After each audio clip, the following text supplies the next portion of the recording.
Moses in the Bible, when he wrote the Exodus, there's a part in the Bible where he says, now Moses was the most humble man in the world. It's self-love from the biblical era. Yeah. There's no technology like storytelling that allows you to put yourself in the shoes of another without taking yours off. What a bar. And I don't think we knew to call it racism at the time. We just thought that, why is it going after the black kids? Welcome to another episode of Colorful. I am Senamile Zungu, joined by my co-host and best friend, Stacey Jane. And we've been having fat chats here behind the scenes. I'm so sorry. We actually had to, our producer forced us to start recording because we're so excited. We have a guest we've been wanting to have on this couch for a minute now. And it's been worth the wait. And the mishaps, the miscommunications, yeah, all of that. It's been worth the wait. We are so happy. We have got, in fact, we were just talking about how you and I met years ago at a marketing conference. Yes. We're trying to pinpoint exactly which marketing conference. Yes. Since then and during that time, you are this celebrated storyteller, an author, a marketer. Look at him nodding. Yeah, he's so humble. He's so humble. Carry on. Khaya Dlanga, it's so good to have you seated with us here today. Yeah, It's difficult of just sitting here with you guys, pretending to be humble, but thank you. You're killing it. You're so killing it. What is that? What is that like? What Moses in the Bible, when he wrote the Exodus, there's a part in the Bible where he says, now Moses was the most humble man in the world. I promise you, there is that thing. And it's like, you wrote the thing and you say you were the most humble person in the world. Yeah, anyway. It's self-love from the biblical era. Yeah, exactly. Self-love. Yes. You're your own hype person. You have to be. Oh, it's so funny. Yeah. So we were just chatting to you about what's to come, right? And you rose your eyes with incredulity. What's Stacey, you always do that. I know, I make words. Incredulousness. Okay, so you know what? Shakespeare made up words. You can too. So what we want to do is we want to ask you, but I'm going to help you with this, okay? But we're going to ask you to paint one of your hands, the nails on one of your hands red. I painted myself. Well, you can paint it yourself if you want to. No, I thought I might be helpful. Oh, I thought you were saying that you asked me to paint. You'll ask me to paint my nails, and I thought you meant like I should paint myself. I can do it for you. Because I don't know if it is I can. the king treatment right now It is that the we're king giving you. Wait, do people normally paint themselves? Some choose to. Some choose that I paint them. I It think doesn't it'd be really terrible. matter. I'd do a very bad Oh, job. look at this. My hands are broken. I do a very bad job. You haven't asked us why red, though. Why red?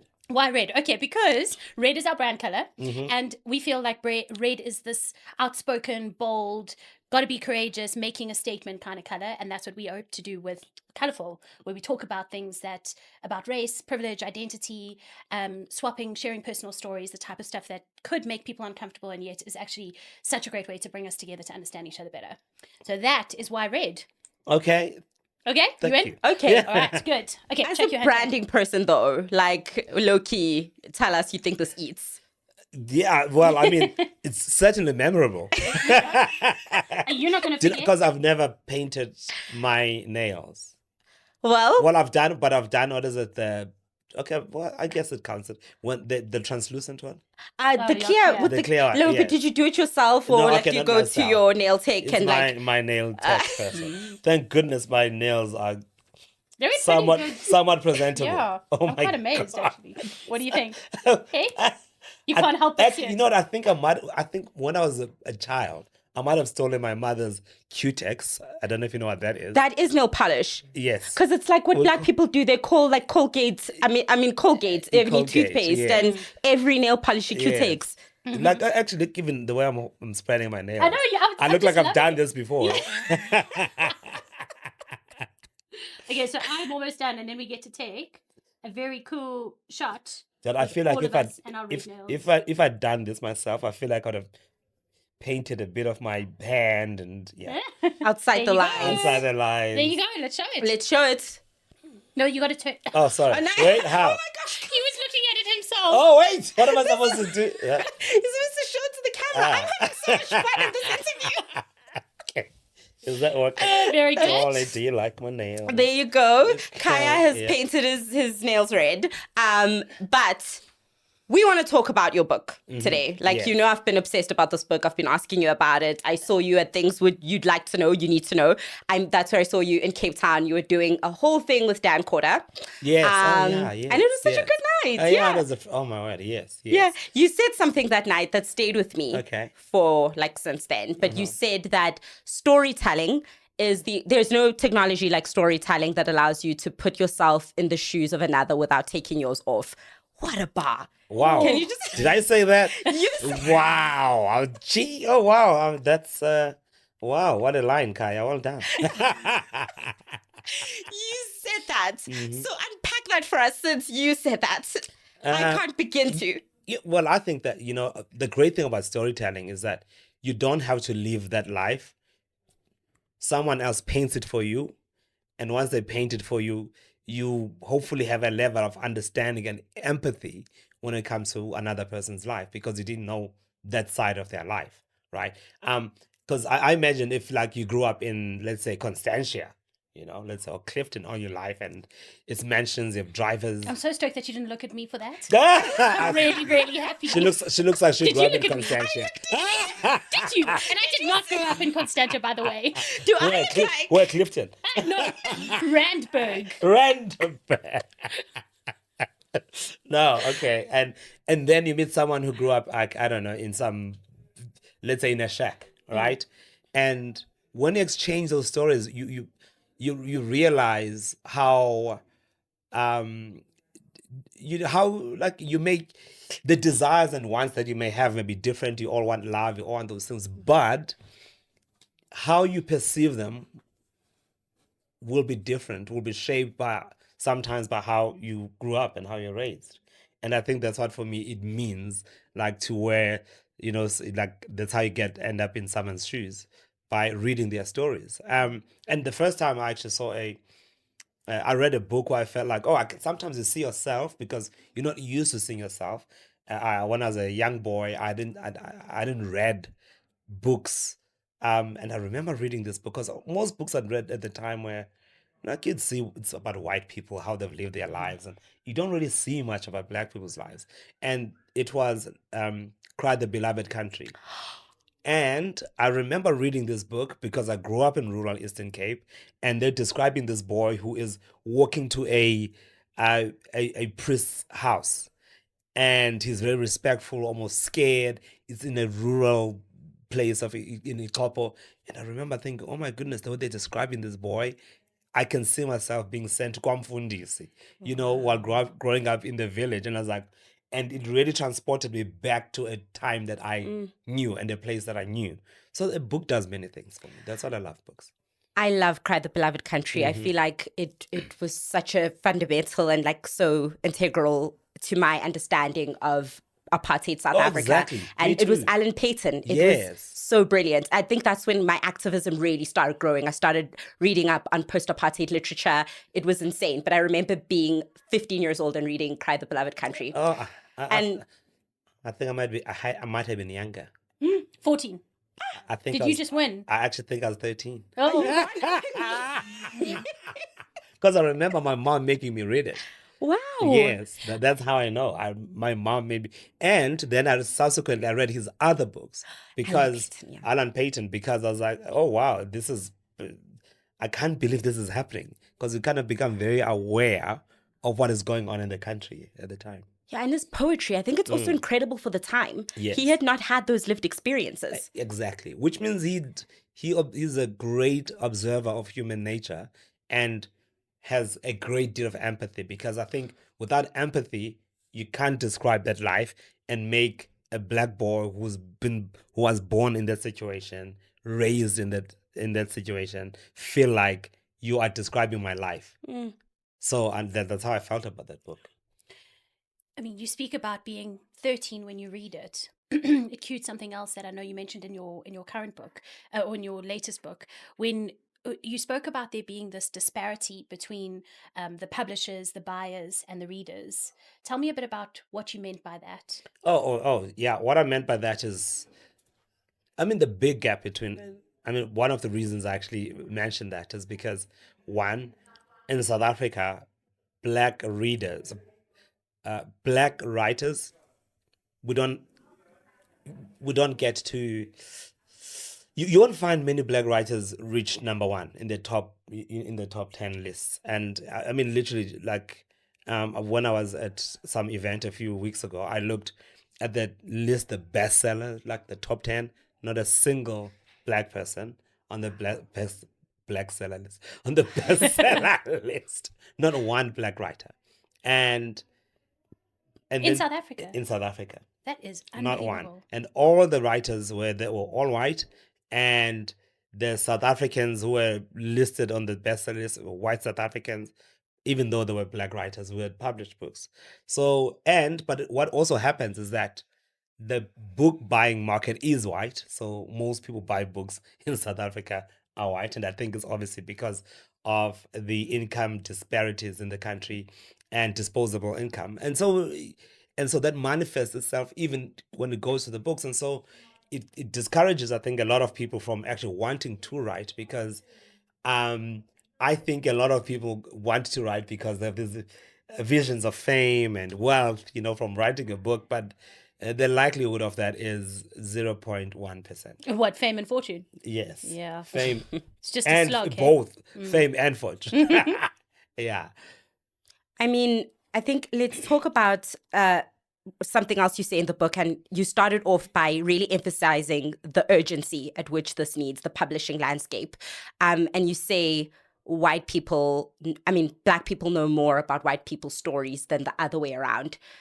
The sense of urgency, you sort of said that, I don't know, it struck me. And I wanted to sort of understand why you felt the need to caution and what are the dangers of the current trajectory. Yeah, because it's like, that's very true, because I think that, I don't have data, because I know that you guys work for work in data. We work in love data. Well, I- actually, we love to we tell do. stories from Yeah, data. Yeah. So. exactly. So I don't have the data, right? But I think that from my observations, I think that black people, because of shows and books, we know a lot more about white people than white people know about black people, right?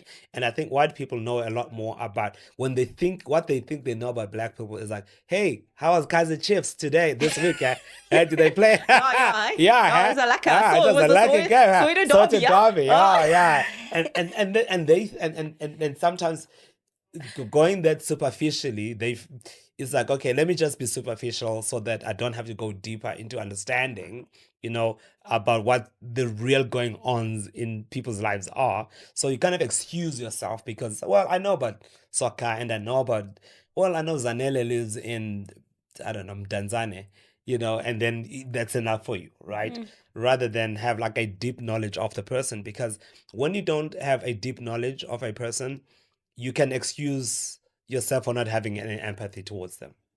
And that's and I think that's why people don't want to be, I imagine that's why maybe someone's like, I want to see a homeless person, you there's you avoid trying to talk to them, because now if you know their situation, why they're there is a compulsion in you to feel like I want to do something, because now I can see this person as a human being, not just like as a homeless person, right? And maybe I think that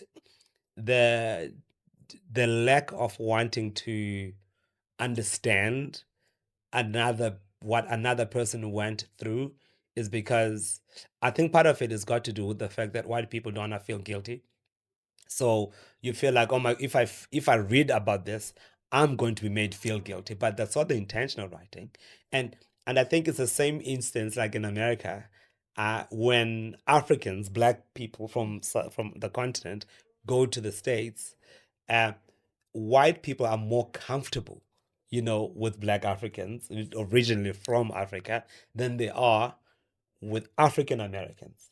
So, and the reason, white Americans are uncomfortable is because they know the history, right? And so, because you know the history, you don't want it to feel like it's in direct, because I think that they don't feel like they are being attacked, by reading the history of Black people and knowing and all of that. Because knowing carries Knowing responsibility. it does, because now that I know, and so because here's a Black person, they won't be talking about slavery, it won't responsible. So I'm more comfortable with this person because You're really highlighting the absolute power of storytelling, of personal stories, because you said a sentence in there somewhere around, when I know your story, I can no longer look away. Yeah.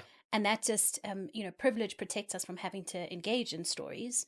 And then when we do, and I'm talking about we as humans, cross race, cross all kinds of identity, as soon as we understand someone more deeply through that story, we actually just, we're committed, we're engaged, we're invested. Well, I hope so. I'd like to think that about humanity. Is that a bit idealistic? No, but I don't think it's idealistic, because I think that I think you become more emotionally engaged, right? Even if there's nothing, you can't do anything, but the knowing itself, for me,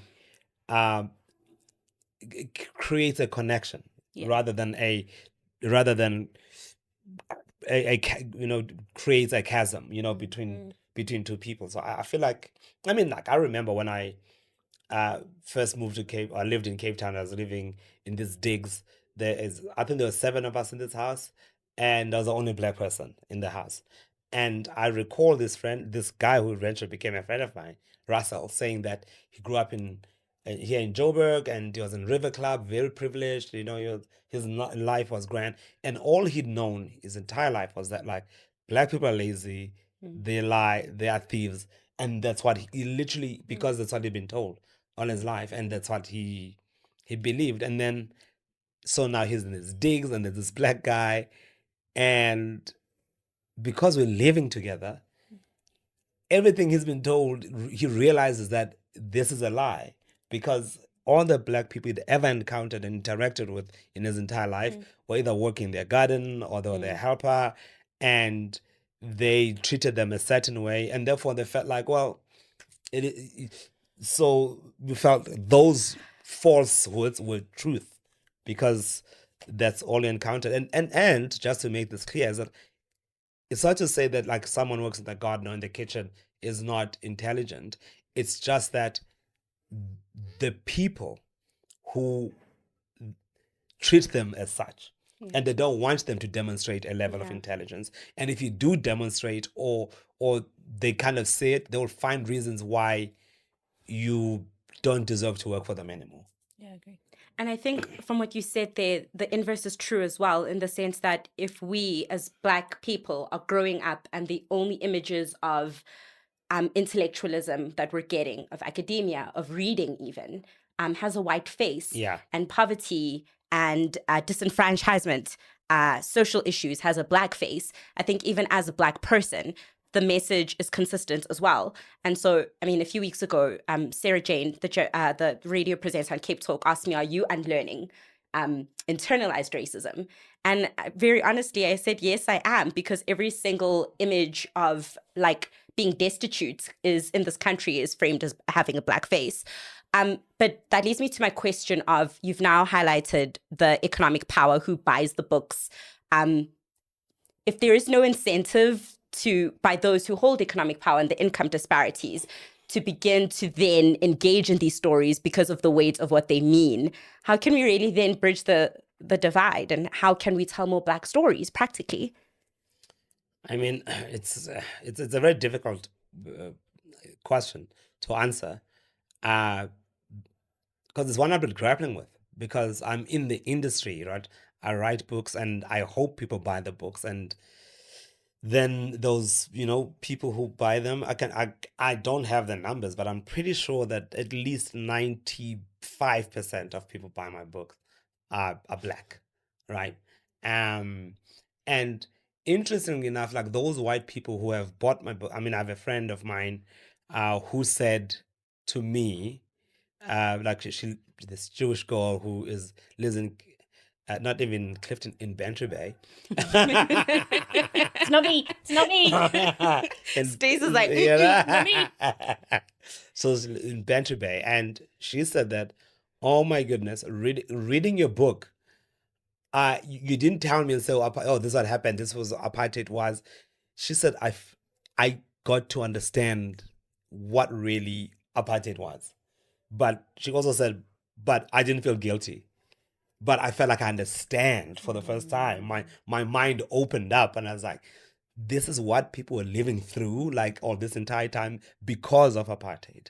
And I think that like some white people just do no, like no one is trying to make anybody feel guilty. I think if I read like for example when I read Dr. Pumla Gola. Dinewa Gola's Yeah. book, for example, and rape Rape. specifically. Phew. That book, I was like, wow, there are things that I did not understand at all. You know, when it comes to women, the fears that women go through and what rape does to a person, and and I was like, wow, that didn't make me feel guilty. It just opened up my mind and took it to a place I didn't think about. That I did not even. It's not that I didn't care to think about. I just didn't feel that it was in my worldview I to love the way you've understand. described that. Yeah. I really do, because, and I'm not speaking on behalf of white people in general, but I am communicating a general sense, which is I don't believe that white people are apathetic on purpose. I don't think it's malicious. Sorry, I take out the word purpose. I don't think it's malicious, but a lot of it is the way you described your friend in the digs that you lived with. You don't know what you don't know. And your privilege, in this case, your privilege as a man, my privilege as a white person, shields you or protects you from having to engage in those conversations. But as soon as you do, as soon as you are exposed to them, your whole world opens up. You understand so much more than what you did. Which loops me back to Sena's question around how do we correct for the economic imbalance or the economic reality around who is buying whose books and who is hearing different stories. And I agree with what both of you have said, but I think also the challenge for me is the willful ignorance as well, because there are many of those. The willful that I will not listen no matter what story you tell me. Privilege actually feels pretty good. Yeah. You and I have these debates often, Senna, where we talk about why are white people not engaging in these conversations? You spoke about it earlier today when you said when your world is opened up, you can no longer look away. You can't look away. Yeah.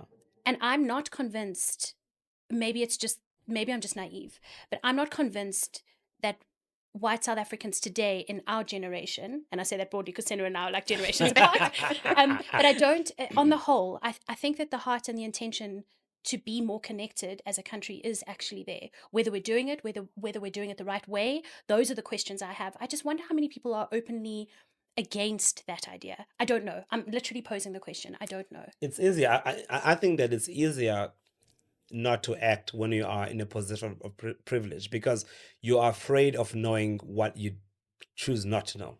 Yes. Right. So the exposure is a little scary. The potential.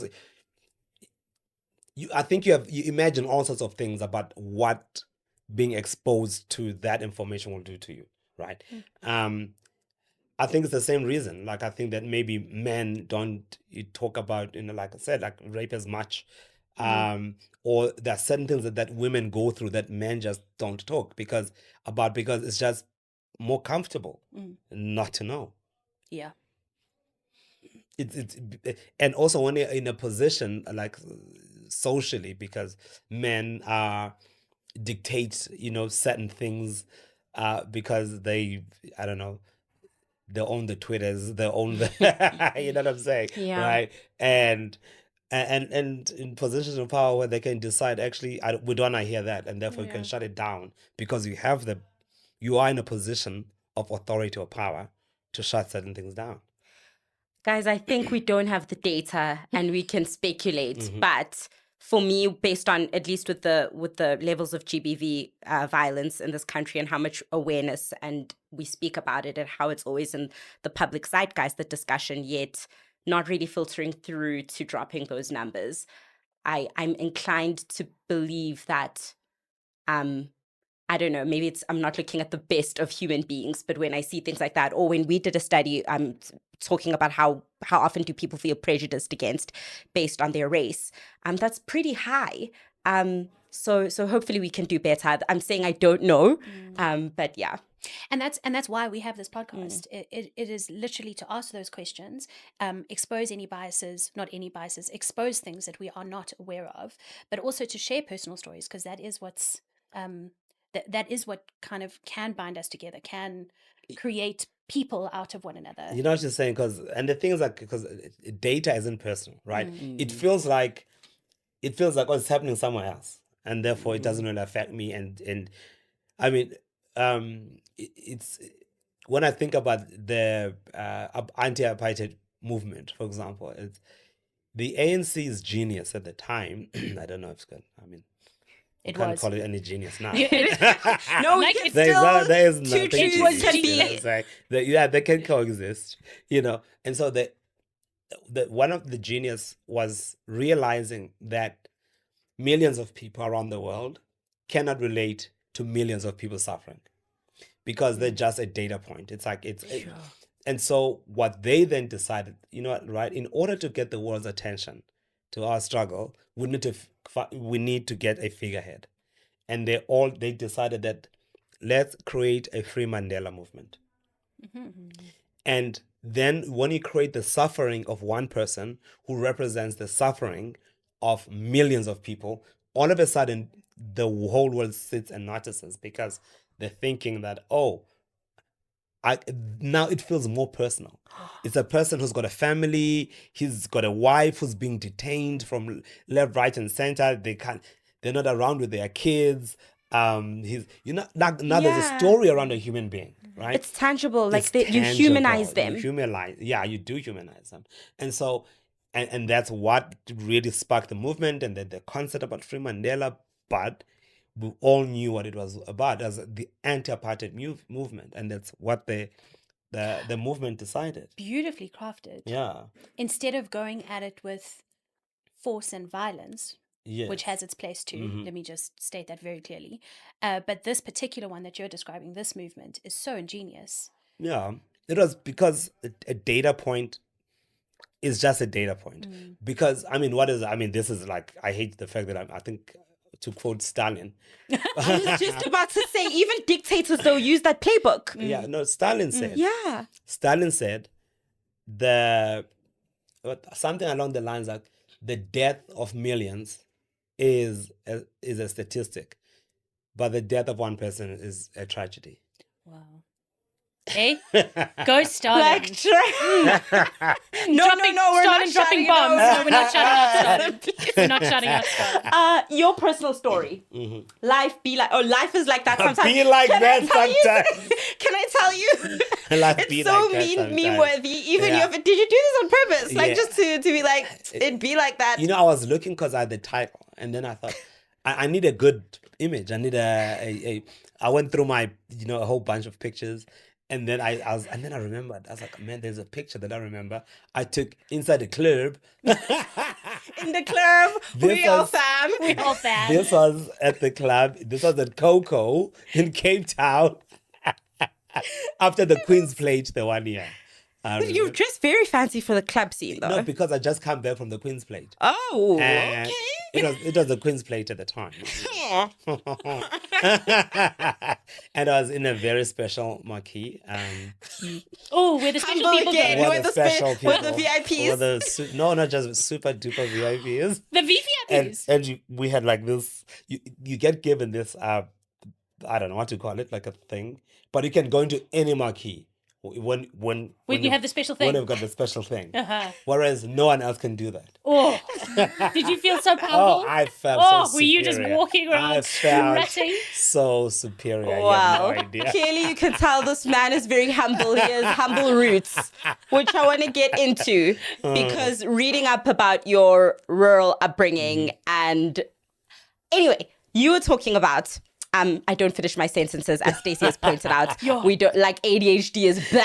We are trying so hard. We to try so encourage hard, Senna like to finish her finish my sentences. sentences. I'm I can sorry. relate to this, by the way. Let me start again. Okay, I feel as though when I was reading your book, I was like, oh my goodness, there are so many little things you're describing about rural life that made me access my memories of rural KZN. And I think that I had repressed most of them, or I think over my life I distanced some of them because they just seemed mundane. Yes. But you specifically talk about like using newspaper as toilet paper in Makai. Yes. And I was like, I did that. But I would have never said that because I mean that's just what you do at Long Drop. Yes. But it's so mundane. But I guess I want to ask you, how did you access the little nuggets in your memory?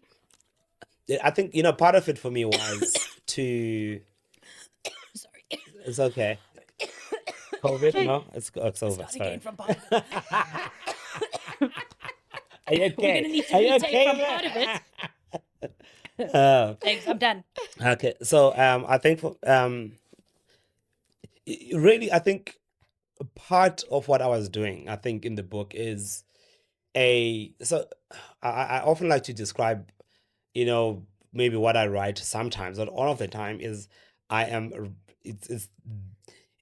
I'm writing the history that happens as big history is happening, right? So when I say big history, it's the ending of apartheid, because people say, oh, Mandela came out of prison and then this happened and then that happened, but what were people's lives like on the ground at the time, right? And I remember reading Long Walk to Freedom, and I remember thinking, what the heck? Madiba was living the same life I was living 60 years ago. And this is me in rural Eastern Cape. And what they told me was like how time hadn't moved because of apartheid for a lot of people. And so for me, my describing the newspaper was the fact that, well, we must not forget how people actually lived and still do, by the way. Today, you still have people who do that and who have a long drops. And that is, to them, it is not history. It is not just a story. It's how it's everyday life that is happening. And how I access that is because I was thinking about my daily routine. So what would happen on the day I'd wake up, I'd brush my teeth, and how I brush my teeth. I'd literally take my grandfather, because I saw this from my grandfather, I didn't have toothpaste. So we'd take charcoal from the firewood,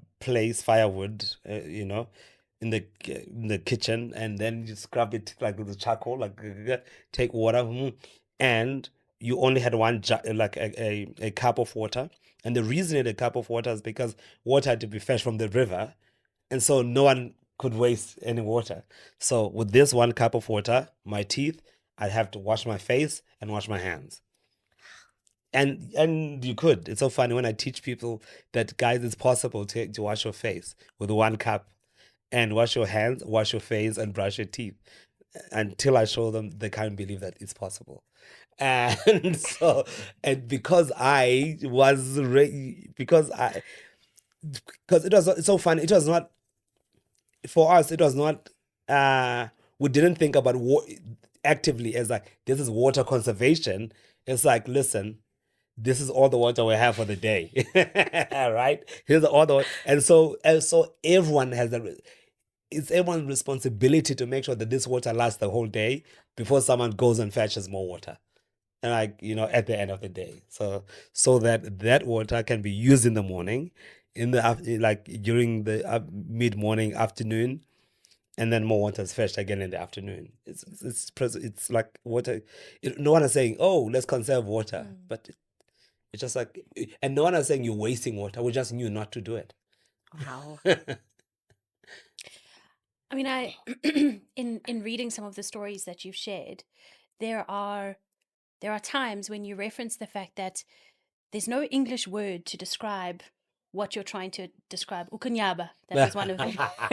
And Yes, Even I yeah. couldn't think of a Zulu one. I couldn't think I of have something. no idea. I don't know. is it frustrating not to have the English word, or is it like, hey, let me be creative about this? No, I do like that fact sometimes that there is no English word for it, because I'm like, oh yeah, that's great. There is this thing that we have. They didn't get to take it. Yeah, it's still ours. You know what I'm saying? And you can still describe what it is. So what then I like to do is find a way to find a way to explain it so that someone gets what I'm trying to say without having to translate it.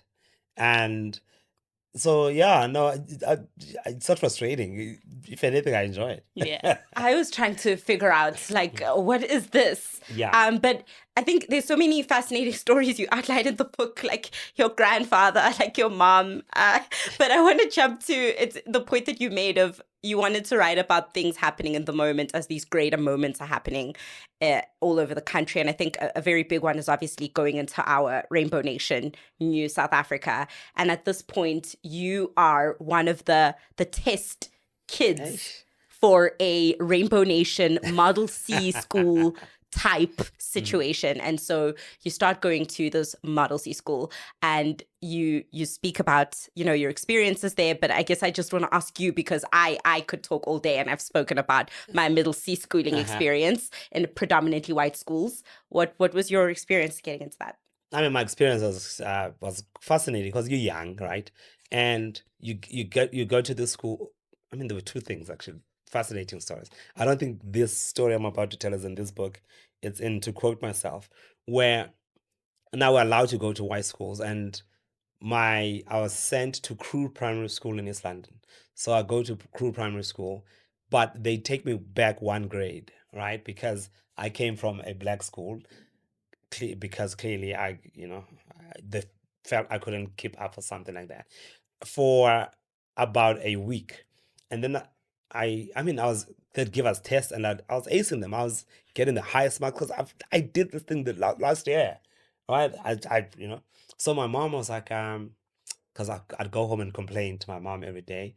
And she said, okay, on Monday, you're going to, I think it was on Tuesday actually, I will go to the principal. I must go to the principal and tell him that, listen, I've done this. My test clearly demonstrates that I know this work. Why am I repeating it? But then I was like, okay, you come in. My mom said, no, you're doing it. And I was like, why? I'm going to speak to the principal, to this white principal by So myself. scary to a white principal on Right. top of it. Yeah. So now I go there, I speak, and he had like this Chesterfield, this leather chairs are sitting there, and dark wood, the curtains are drawn. It's like very plush office. And there in my little uniform, I'm feeling very intimidated. And then I said, sir, I must, I don't want to be, my first excuse was, I don't want to be in the same class as my sister because she's a year younger than me. That's what you went with. And she said, and he said, no, but you're not in the same class. So I didn't understand what it meant, because where I came from, a class and a grade, it meant the same thing. So that's what I was saying to him. Like my sister, you know what I'm saying, okay. right? So that's what I was saying. It says, but you're not in the same class. And I was like, no. And then anyway, eventually, he said, okay, fine. We negotiated back and forth. And he said, okay, fine. If you continue performance is this grade, then in the next term, second term, you'll go into the next grade. And then I said, and I don't know how I had the audacity to say this to him. And I said, but sir, that will be unfair because I have to catch up on last term's work when I go to the next grade and still be catching up on the work that we were doing now. Valid. And he said, well, that's I'm sorry, those are the rules. And then I told my mom, I didn't go back the next day. She sent me I went to another school that was very happy to have me. Wow. But I was only in that school for a term. Before that, I went to Hudson Park. And at Hudson, I felt like the kids were trained by that principal. And I think that they were all like the entire, I think he was very responsible. You've got to, we're going to have black kids coming to the school. You remember they're exactly like you. You've got to treat them with respect and all of that, right? To such an extent that when I'm as the only black kid in the class, and when I arrived, they had to vote for a class captain, and that happened, and I don't know how I got there. I was voted as a class captain. What? Yes. That's I was incredible. voted for as a class captain. I was like, guys, I just arrived. Affirmative what the heck? action. Affirmative In real time, I folks. know. And then I was voted as a freaking class captain. I was like, okay, this is wild. And then there was a time where this one kid took like a Portuguese kid. He took like this. He took Tipex. No, he kept trying to provoke When me. hang on, does Senna know what Tipix is? I do know what Oh, Tipix okay. is. So he kept trying to provoke me. There was no teacher in the class that day for some odd reason. So he kept trying to provoke me, and I was ignoring him. And eventually took Tipex and he mocked me and he said, "Oh, so you think you're white?" And then I was like, I ignored him. I carried on to what I was doing. And then at some point, when he saw that I was not taking his bait, he called me the K word. But I knew this is a terrible word to use, and I just lunged out of my desk, wanting to punch him. But then the other kids kind of held me back, and I was so angry and I'm crying. But one of the kids grabs me and he marches me out of the class. And I'm thinking, I cannot believe that this kid is going to report me to the principal when it wasn't me who hasn't done anything. So I'm crying and he's marching me to the principal. And then he says, as we approach in the principal's office, he says, "We're going to report him." Oh. And I was like, what? And he knocked on the principal's door and he opened the door and shoved me in. Yeah, the principal sees me that I'm crying and he got up and he was in a meeting and it's because it says I'm crying and he asked the person, Mr. Prentice, greatest principal ever, he asked me to go inside and I tell him what had happened. He said, "Leah, sir," I almost mentioned the guy's name. So and so called me the K word. And says, "What?" And he asked Darren to go and call him in the classroom. Called the kid, came to the classroom and said, "What did you call Khaya?" And said, "Nothing, sir." And he said, "Are you saying Khaya is a liar?" And he's like, "No, sir." "Then what did you call him?" "Nothing, sir." And he said, "Do you know what people say to Portuguese people when they want them to feel small?" And he said, "Yes." "Would you like me to call you that?" And now he starts crying. And he said, "No, I don't want you to call me that." And then he made him apologize and shook hands. And we became good friends after that. So, like, his way of dealing with that, because he was very wise in dealing with that. Where, I mean, I couldn't believe it. Like years later, when I found out how other schools dealt with racial incidents. Mr. Still Prentice, today. Mr. Prentice had no time for that. Like, for that nonsense, he did not. Even though the school was probably 97-98% white. Yeah. He had no time for it, which was amazing. But then people were also quite amazed. Black people, when they'd see me walking in Lokshini, Mdanzane, wearing this white kid's uniform, they were flabbergasted because they'd stop me on the street and say, "Wait, what, do you go to white school?" And I'd be like, "Yes, yes." Yeah. "So you're in the same class as the other kids?" And I was like, "Yes, yes, we're in the same class." "So you're not at the back?" "Okay, in the same class." "So you're not at the back?" "Yeah, I can sit anywhere I want." They're like, "No, man." "And during break, do you play with the other kids?" And I was like, "Yes, yes, we do." "And can you speak English?" Did they make you speak when I'd go to the village at my grand's? Yes. My grand would put me and my sister in front of each other, call the other villagers and say, "Listen to them." And be like, "Speak." And then everyone. And then you have to, and literally that's what it was. You're like an exhibition. Yeah, you're like this, and I would be oh my goodness, I'm walking home now in my school uniform. I'll be stopped so many times doing that, being asked to randomly speak English. Just generally, just say something. Yeah, because they wanted to prove that I really could speak English. Wow. Because at the time it was not common to have Black kids who could speak English. Yeah. But even still today, actually, one of my other good friends, she's white, and my aunt's from the village. It's still not common because they'll be coming over to visit the house, and my friend is there with me, and you can tell the fascination. Even still, sometimes we get looks when we're out together. Like, Yeah, it's like we it's do. not very. It's still. I mean, I think it's a great thing now, but I think what illustrates is that even though those examples are still not as prevalent today, or it can still be jarring, I can only imagine in that time navigating the new South Africa. I mean, one of the craziest stories, I'd broken my arm and I had to go to, well, long story short, I was running on desks and then I broke my arm. And Running on the desks. Yes. I can see that. I can see how this went downhill. So anyway, I broke my arm, and then after that, I went to the clinic, and the clinic took me. They're like, "No, this is the doctor." So I went to the hospital, And at the time, the doctors were just white in the hospital. And so this doctor is kind of working on my arm, and there was a nurse who was meant to be translating for me. I think I was 12 or 13. I don't know. And and then the doctor says whatever, and the nurse translates, and I respond back in English.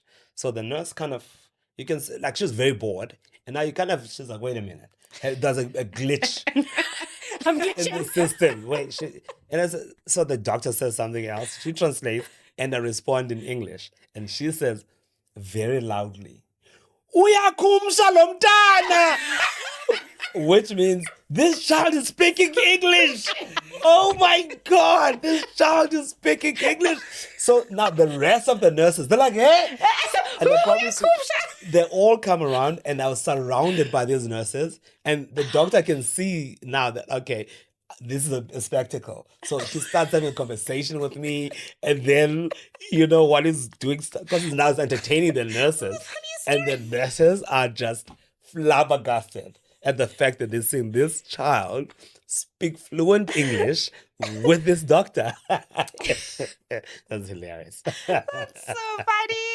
I just want to ask, is there any part of you, because even as reading the book and reading your experiences in navigating this new South Africa, I mean, I'm not going to spoil it for readers, but you do detail Do you know what I say sometimes? What? I say that.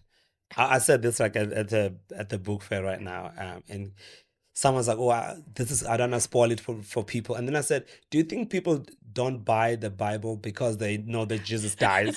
Okay, valid. Valid. I wonder what's going to happen next. What is gonna happen? Ooh, the So content. I'll give you. They did what? No, but this is truly shocking. And the way you gloss over it, but your one biology teacher who is teaching you guys how to commit suicide. Yes, Ooh, yes, yes, yes. Like, oh my goodness. Anyway, so you gloss over that very quickly, and you do say later on in the book that this will come back, and Yes. I'll remember this later on in my life. But is there any part of you that gets extremely livid in navigating? I mean, there's beauty in the stories that you've just shared, but there's also a part that at least is like also very devastating. Is there any part of you that's felt angry at what you had to navigate at that time?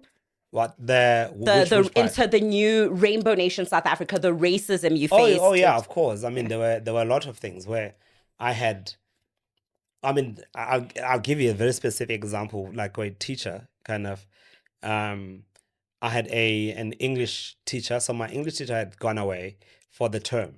I think it was the third term, and she was on study leave or something like that. And there was a substitute teacher, Balake. Okay, you missed that reference. It's Yeah, fine. no, I was trying to. Are we doing the white English thing? Balake. No. Blake. Oh, like, okay. You guys remember Kian Come here? on. Yeah, and so the substitute teacher. And my substitute teacher, she asked us to write an essay, so we wrote out. But the essay you write at home as homework and you bring back, and then so 500-word essay, we bring up books back. And a few days later, she's marked everybody and she gives everyone their books. And then I realized I don't have mine. I said, "Miss, sorry, I think you forgot my book." She says, "No, let's come. You'll talk to me after the lesson." How am I supposed to listen now? During the entirety of the lesson, so I'm waiting. I'm just nervous. What is it? What's wrong? And she says, "Did you write this yourself?" And I'm thinking, "Yes, I did write this myself." And says, "Are you sure?" "Yes, I wrote it myself." And she said, "Okay." She says, "Okay. What does this word mean?" I tell her, and then she goes again. "Okay, fine. What does this word mean?" I tell her. She points another. "What does this word mean?" Now I get so angry at this point, and then I said, "Well, why didn't you ask anybody else? Why are you only asking me? Like, what's going on?" And I'm very respectful, as a person. Like, you're raised to be respectful. It's like, why do you only ask me? Why haven't you asked anybody else? I didn't say any of the white kids. So why? And says, "No, because I don't know how you'd know these words." And I said, "Actually, miss, if you'd done your homework, you would have known that Our marks in June were marked by the principal of the school, and I got the highest mark out of anybody in this class. So, and she said, what mark did you get? And I said, I don't know. Ain't that cheek? And I was like, and I said, if you'd done your homework, you'd know. And I grabbed my book and I walked out. And did she hold it against you? She didn't. Didn't she? She gave me the highest mark in the class. No, but I mean, did she hold it against you in terms of like the way she interacted with you for the rest of the year? She was very awkward. Oh. So she didn't hold it against me. She just, there was like a nervous, we had like a nervous tension. And I think I had I was dismissive, I think, towards her, which Yeah. is not something, because she didn't find it in herself to apologize. Yeah. She simply, and I was also annoyed by the fact that she gave me exactly the same mark that I was given by the principal, rather than, okay, mark me fairly and not just give me this mark just because the principal gave me the same mark in June. You know what I'm saying? So there was some things that happened. I mean, there was another time where a principal in the school was like, the same principal who gave me the highest mark, like beginning of the term, when you have those talent shows in the assembly, Yeah. right? So we had this talent show. Okay, great. Everyone was doing their stuff, and then during the second term, when we're supposed to have another talent show, he announces and he says to the entire class, to the entire school, there will be no third world pelvic thrusts and arches. Because the black kids did their traditional dances during, the previous term. Third world pelvic thrusts and arches. I remember going I was like, what? And I knew exactly who he was talking to when he said that. And that was crazy. So racist. It was crazy. So racist. And I don't think we knew to call it racism at the time. We just thought that, why is it going after the black kids? Like, what is it doing? Anyway, but it was, so there were moments where, like, I felt really angry. I mean, there's a stupid kid who was super racist. And animated racism, let me put it that way. Where he would, if a black person was walking past him, he's like, sis, don't touch me. No, you kind of he'd say things like that. It's like that outward, that guy. Yeah. So everyone was like, he's an idiot. Like, we kind of ignored him. But he was like super like that. And so I'll never forget, like, I'm trying to get into the library. This one day, I'm trying to get into the library. He says, you're not allowed. It's like, why? What do you mean I'm not allowed? No, how? How am I not allowed in the library? Who made this rule that I'm not allowed in the library? No, you're not allowed. So I force myself in the library. I get in. And it says, no, and it starts pushing me. It starts pushing me out of the library. It's quiet in the library, right? So I'm like scuffling in the library, scuffling. And then I say, sis, you touched me. Sis, you touched me. Gosh, the entire library cracked up and laughed, and he ended up walking out. It's a joke, that's hilarious. Who should interview next? So we wanted to ask you who you think would be a good guest on this show, given that we discuss the intersection between our different identities with a specific focus on race and with a specific focus on sharing personal stories to help to connect us in the same way that we've just done in the room today. Yeah, Susan Beaufort. Do you know we were just talking about him the other talking about day? him. Yeah, I agree. Sees where? Check your DMs. Check your DMs. I think so, because he would have like a very unique story, because he is, he's got a white mom, black dad, political history, and his wife is Muslim, right? I think she is, yeah. Yeah, and I don't know if he is or he isn't. I think that'd be very interesting.